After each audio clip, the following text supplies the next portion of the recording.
పగిలిపోయిన ఫోటోలు అవి కూడా ఉండకూడదు అని సెంటిమెంట్, అందుకు మార్చేస్తూ ఉంటారు. ఛిద్రమైనటువంటి దానికి పూజ చేయకూడదు అనేటటువంటిది ఒకటి.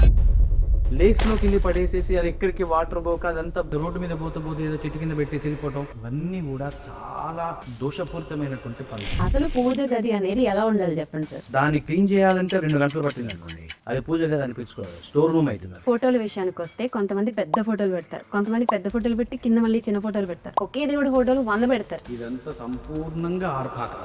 అంతే. ఈ పూజ గదిలో నీకు ఎన్ని వస్తువులు ఉండి అవి నిన్ను రక్షిస్తాయనుకుంటే గ్యారంటీ ఏదైనా ఉందా?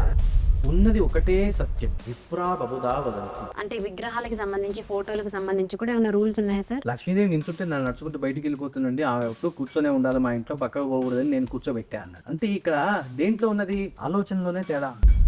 సంకటహర గణేశ స్తోత్రం కంపల్సరీగా ప్రతి ఒక్కరికి రావాల్సిందేనండి. సంకటహర గణేశ స్తోత్రం తెలియని వాడు ఇంట్లో ఉండకూడదు అసలు.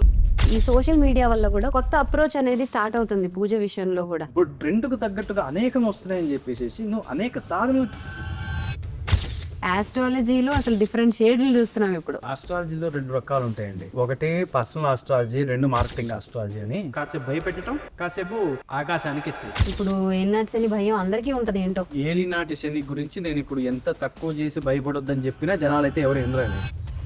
భగవంతుడు నీ మనస్సులో తను ఉన్నాడా లేదా చెక్ చేసుకుంటూ ఉంటాడు. ఎప్పుడు నిజభక్తుడి కోసం ఎల్లప్పుడూ భగవంతుడు వెతుకుతూనే ఉంటాడు.